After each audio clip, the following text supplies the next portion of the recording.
My wife Emma came home around 7 a.m., wearing the kind of smile that didn't belong to someone who had just spent the night at her friend Mia's place. I sat in the kitchen, coffee in hand, watching as she slipped off her heels and dropped her purse by the door, humming like everything was perfectly normal. She hadn't noticed me yet, sitting quietly at the dining table. We both had the day off, but I guess she assumed I'd still be asleep, like a good, trusting husband. "Hey, babe," she said cheerfully when she finally walked into the kitchen. "You're up early." I nodded and took a slow sip. "Didn't sleep much." She paused, probably sensing something in my voice. "Oh, bad night." "You could say that," I replied calmly. "How was Mia's?" Emma blinked, just for a second. Then her expression shifted into something rehearsed. "Oh, girls' night. Wine, movies."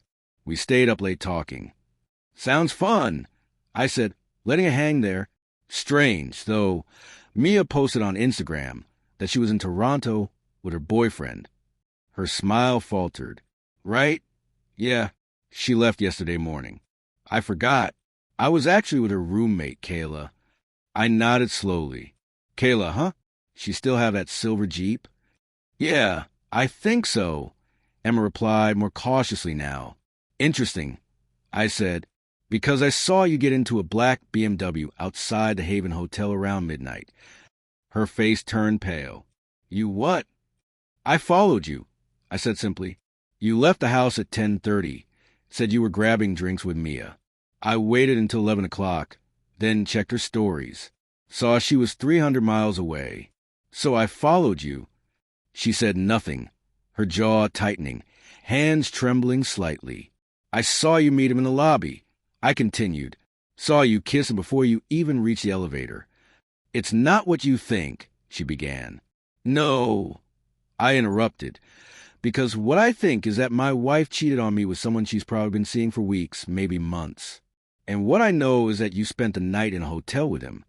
Her eyes welled up, and she took a small step forward. "Let me explain, please. It was a mistake. I swear it just happened." I raised my hand and stood.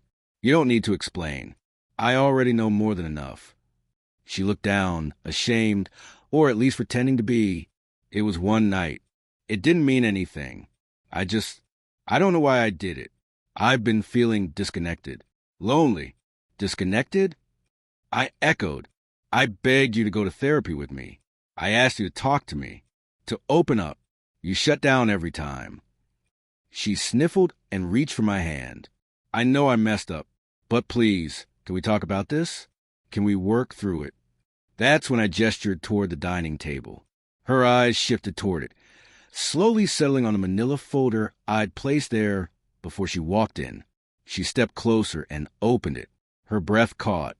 "Divorce papers," she whispered. "Already signed on my end." I said, "All that's left is yours." Tears streamed down her face as she clutched the papers to her chest like she could hide from what she'd done. "Please don't do this," she said. "It was one mistake."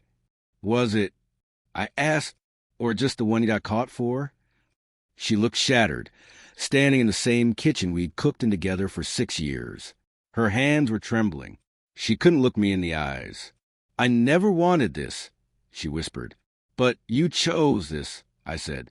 "You didn't trip and fall into someone's hotel bed. You drove there. You planned it. You smiled when you left. You smiled when you came back." She sat down slowly like her legs couldn't hold her anymore. "I don't know who I am anymore. I don't know why I did it." "I do," I said, "because it's easy to chase a fleeting thrill than to do the hard work of rebuilding something real. You didn't value what we had, and now it's gone." Emma buried her face in her hands. I didn't offer comfort. I didn't speak. I just stood there and watched her fall apart the same way she had left me. After a minute, she looked up. "What now?" "You'll sign those papers," I said, "and then you'll leave. I've already packed your things. They're in the garage." Her mouth parted slightly in disbelief. "So that's it?" "That's it," I replied. I deserve better than someone who sees loyalty as optional. There was no yelling, no slammed doors, just a quiet collapse of trust and the end of marriage. Emma signed the papers, Hand shaking. She left that afternoon, suitcase in hand, the smile gone for good. And for the first time in a long time, I felt peace. Not happiness. Not yet, but peace. And that was enough.